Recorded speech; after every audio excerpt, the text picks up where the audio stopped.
Hey everybody, this is TotalGamerJunkie. I want to welcome you all back to my channel. So, I am here with the final sample page of Life is Strange, Steph's story. Now, after this is out, the novel should be out, and I'll be reading those, and then every week from now, I will be uploading a new page of the story. So, without further ado, let's get started. There's this energy in the air at an indie concert, like waiting for lightning to strike in a storm. It's not the same as the big stadium shows where every single person there is the. Oh, sorry. Ah, shit. Okay, yeah. Sorry, I see what's. It's not the same as the big stadium shows where every single person there is the biggest fan ever, and no one can afford seats within a mile of the stage. This Mr. Comma. Here at the Bear Nun, people are packed along the walls, drinks in hand. Conversation fills the space as the audience buzzes with anticipation cast in a purple glow from the stage lights. It feels like being underwater. It feels like standing on top of the Space Needle. It feels like something great is about to happen. So of course, after about 12 seconds of being there, I spill the completely full drink Ollie just handed me down my shirt. Shit, are you okay? Are you kidding me? I groan. R.I.P. pear cider. You would have been delicious. It'll dry? I guess, Geordie offers. Want me to get you another? Nah, don't bother. I hold the front of my Fleetwood Mac t-shirt away from my body, fanning it in a ludicrous attempt to dry it faster. Absolutely outstanding. Top-notch Steph content. Ollie brings his hand down to my shoulder, a smile creasing his face. Oh my god, remember in school when you... I was there, Oliver, I grumble. Ollie's not even bothering to hide his obvious glee at my misfortune, blue eyes twinkling. He has this deceptive innocence to him. It's probably his dimples, round face with curly hair and freckles. Ollie looks like a farm boy who just found out he has magic powers pretty much all the time. It's deeply annoying and also adorable. Already he's turned to Geordie to regale him with my many embarrassing exploits from our college days. That's the problem with working alongside your old roommate. They know all your secrets, but maybe that's a perk too, because as Geordie nods along eagerly, eyes fixed on Ollie, I can see the way Ollie leans in, the way his elbow brushes Geordie's. I stifle a laugh. Wait. Okay, sorry, I thought I missed a line. Just the way it's said. I stifle a laugh. This diabolical genius made me spill my drink on purpose to get rid of me. I think I saw a merch vendor over by the stage. Maybe they have t-shirts. But neither of them are listening to me, too wrapped up in each other's company for little old Steph and her t-shirt emergency. I squeeze through the crowd, pulling out my phone to shoot Ollie a few quick texts. Is this a date? Am I third wheeling your date? If you two wanted to be alone so badly, you could have told me to F off, OMG. It's hilarious and a little sad that even after all these years, Ollie and I are still so bad at this. In the 2 years we've roomed together before he came out and switched to the boys' dorm. What? I'm still... Ah, okay, yeah. Alright. Yeah, alright. I walked in on him clearly making a move in our room too many times to count. Those memories are etched into my brain forever. At least this time they're both wearing clothes. Thankfully, the merch booth in the far corner does in fact have t-shirts. They're sold out of my size, so I get a large with the same logo from the flyer and hand over a 20. Is there somewhere I can change? I ask, looking around for a bathroom. Steph, Izzy's voice is feather soft, like sinking into a gigantic pillow. She stands off to the side, dark red electric guitar slung over her shoulder, wearing a leather jacket and black lipstick. Meanwhile, I'm wearing a pint of fermented fruit. Great. Hey, Izzy, cool venue. Very wet drinks, I manage. Totally normal, nothing weird to see here. Her lips twist into a smile, a little peak of red popping through as she catches her tongue between her teeth in a laugh. I can see that.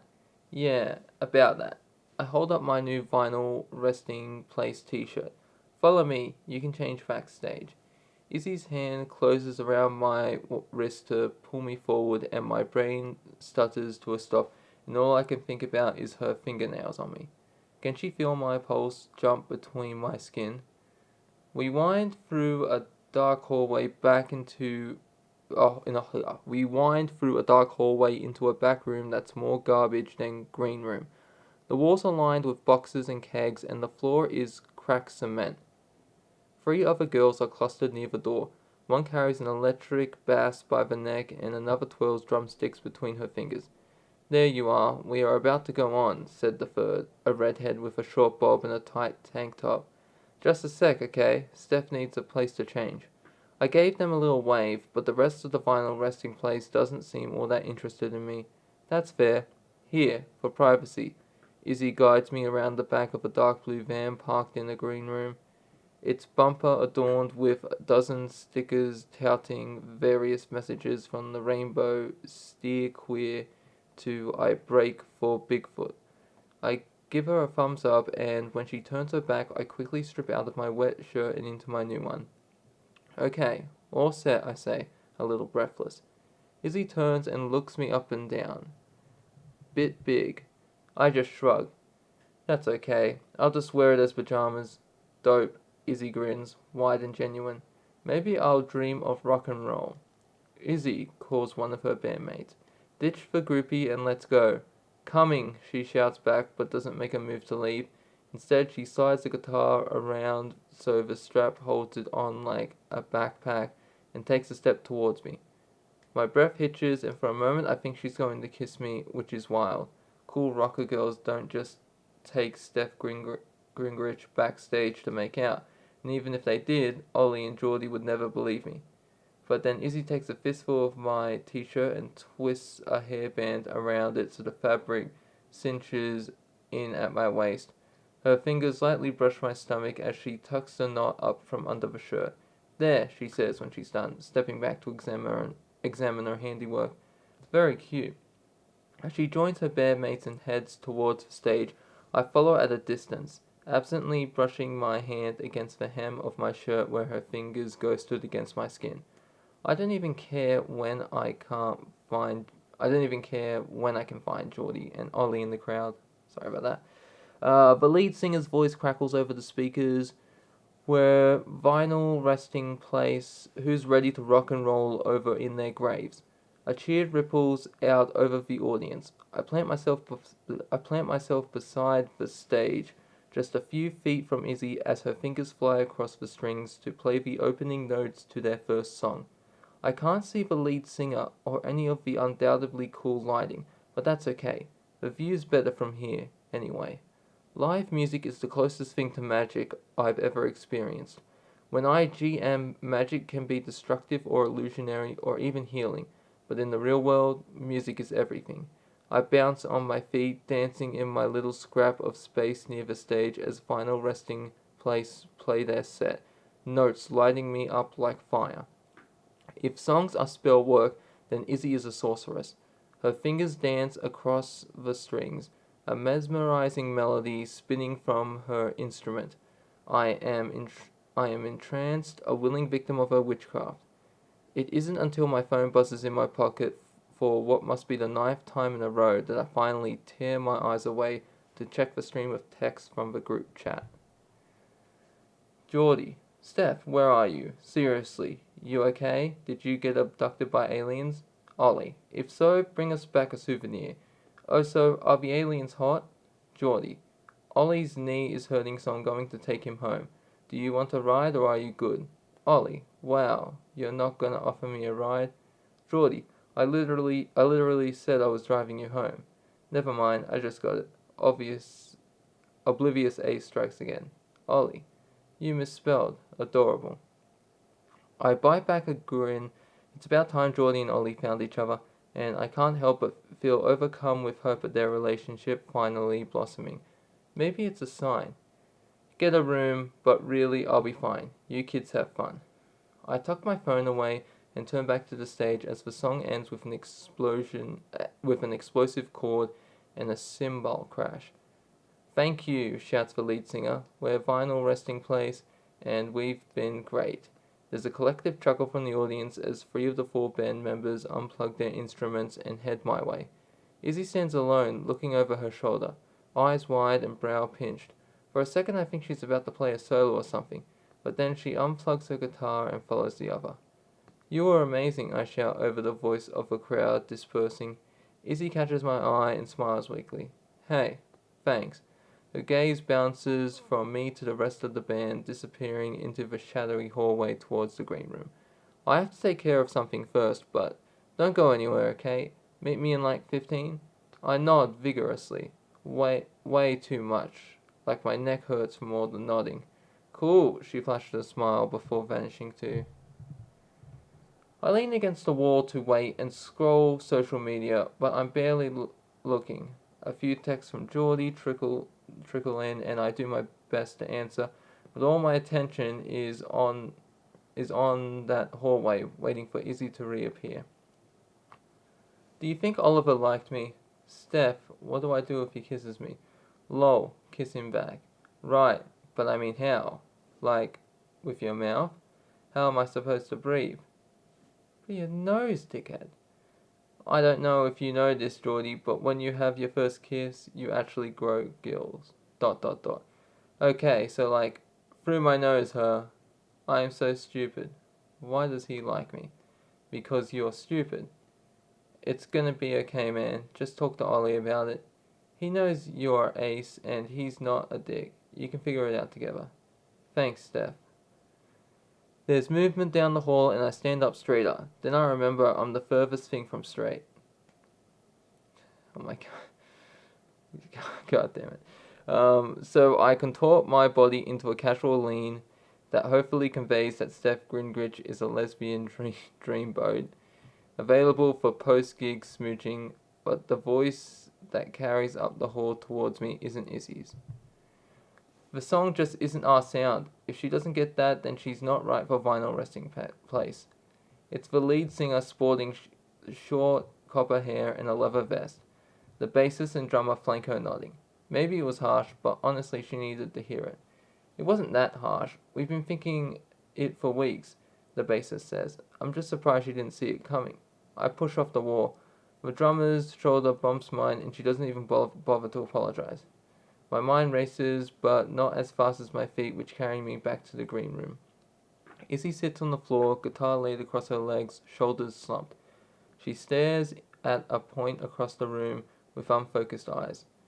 I want to sit down beside her, tell her she was brilliant, hold her hand, though whatever she's dealing with, I remind myself I'm just Steph, some girl she met at a cafe. I'm not anyone to her. I'm not anyone to a lot of people. But then she says my name and I forget about anything else. Steph. Shit, I forgot. I'll get my stuff. Don't worry about it. I glance over my shoulder to check we're alone. Are you okay? Yeah, totally fine. Her voice is too high, her smile too wide. Her eyes swim with unshed tears and she sniffles. Damn it. I shrug and lean against the door frame. Look, if you want to be fine, then we can do that. We can get a drink and celebrate an awesome gig, and maybe you give me your number. Yeah? Yeah, I push off the wall and cross to her, sinking onto my knees. But if you're not fine, we can also do this. I roll onto my hip and sit beside her, elbows knocking. What's this? She asks. We sit here and you tell me what happened. I tell you your bandmates are assholes, and you're the real star. And then you still give me your number. A laugh breaks through her chest, harsh and a little raw. I think I'd like that. The second option, I mean. Great, because I have some choice expletives in mind, and I'd really hate for them to go to waste. Izzy is a pretty crier, not in the way actresses are, where their faces stay the same and they just shed a couple of tears. Izzy is pretty when she cries because she really cries. Maybe it's the crying that's beautiful because she's not afraid to show how she feels. Or maybe it's the girl underneath the tears. Maybe I'd think Izzy was pretty no matter how red her face gets. She's hurt and she's angry and I don't know how to fix it, but then she's not asking me to.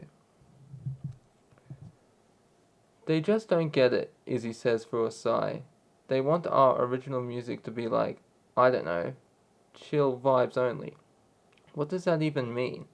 I make a face. You are a rock band. That's not exactly easy listening. I think they meant they want our songs to feel positive. So, no singing about your recent breakup or how much it sucks to be a hot single rock star. Are you trying to ask if I'm single? Izzy elbows me in the ribs, but there's a small smile on her lips that wasn't there before. Then she leans back against her van and her eyes flutter closed. Sorry. Here's the thing. They don't understand that my life isn't just rainbows and iced coffee, you know? I've seen some shit and I don't just want to sing about love and partying. I want to sing about stuff that makes me angry and stuff that makes me sad too. And they don't like that? She shakes her head.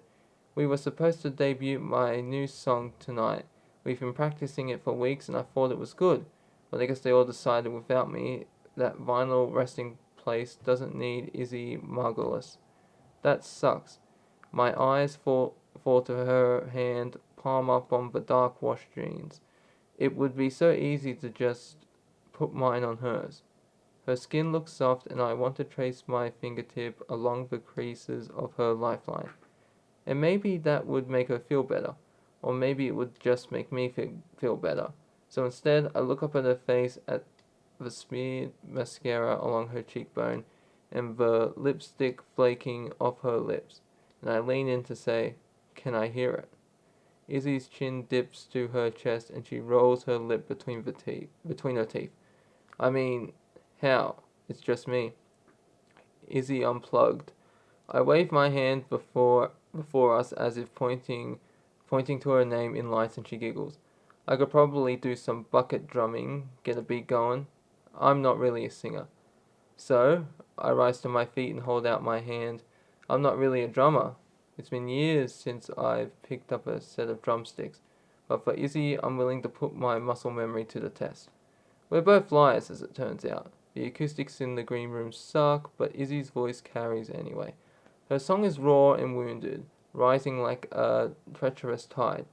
I'm pulled under breath catching in my throat as she sings. Chew me up and spit me out. You'll still hear me scream and shout. I reject your. Oh my god. Chew me up and spit me out. You'll still hear me scream and shout. I reject your hetero cis pool. The closet's full, we must come out. Oh god, yeah. Like, I have no problem with, whatever, but you can't, like, no, I'm not going to get into this. No, I'm just going to keep reading. No. Okay, I don't care if you're transgender. I care about judge people based on their actions, and I'm not going to get into this whole thing. I'm just going to keep reading. I keep time positioned behind the drunk kid in Izzy's van. The drumsticks feel weighted in my hand. Like each beat matters just like each word. Don't eat that pose, be quiet. You can't make this body diet. They won't teach you this in school. The first pride was a riot. When she finishes the last note, tearing from her throat, she looks up. Her eyes are storms, cloudy and chaotic. Hell yes, I say in a soft exile. That was so good. Like, so good. I'm almost shaking with the adrenaline. Electric current spiking through my limbs. Yeah, a blush creeps across Izzy's face. I mean, yeah, I thought so too. No offense or anything, but why are you playing literally anything but... Oh no, it's why. Oh, it's R, not R, sorry. Why are you playing literally anything else? I extract myself from the drum kit, accidentally crashing into the hi-hat on my way. And also, why aren't you the lead singer? Because Astrid doesn't matter. She does if I want to stay in the band, Izzy grumbles. I hop down from the van and clap a hand on Izzy's shoulder. And why the hell would you want to do that? They clearly don't get you, your talent or your sound. They're just dragging you down. Is this your way of doing the you're better off without them thing to make me feel better? She narrows her eyes. Is it working? I don't know. Izzy sets her guitar down on the bed of the van and turns to face me, hands on her hips. Maybe you should try a little harder. I cup my hands to my mouth and mimic the sounds of a rabid crowd. Izzy, encore, encore, you're the best rock star in the world. Izzy grins and beckons with her hands for more. Yeah, let's go, Izzy, your sound is on fire. Can I have your autograph? I travel around her in a circle, bowing and fanning her with my hands, as if to say, we are not worthy. The hottest one-woman band around. Yeah, okay. Izzy waves me off, but she's grinning now too. It's a nice dream, I guess. Why does it have to be a dream? Well, I can't actually play all the instruments myself. What? I say deadpan. Do you mean to tell me you don't have 6 extra arms ready to go? I don't know if I need 6, she says almost thoughtfully. Could go for a simpler sound. Guitar, vocals, and drums at least. That's not too bad. All you need is a drummer. I nudge her with my elbow, hoping she'll look my way so I can drown in her big brown eyes. And she does. Wide and full of mischief. Her gaze catches mine, and she says, No, I don't. I already have one. Alright, so that's the end of the last sample page. I hope you all enjoyed it. And I'll see you in the next one. By the time this is out, by the time this is out, the full novel should be out, and I will be reading those pages. So expect one to drop every week. Let me know what you thought about this in the comments below, and I'll see you in the next one. This is TotalGamerJunkie, signing off.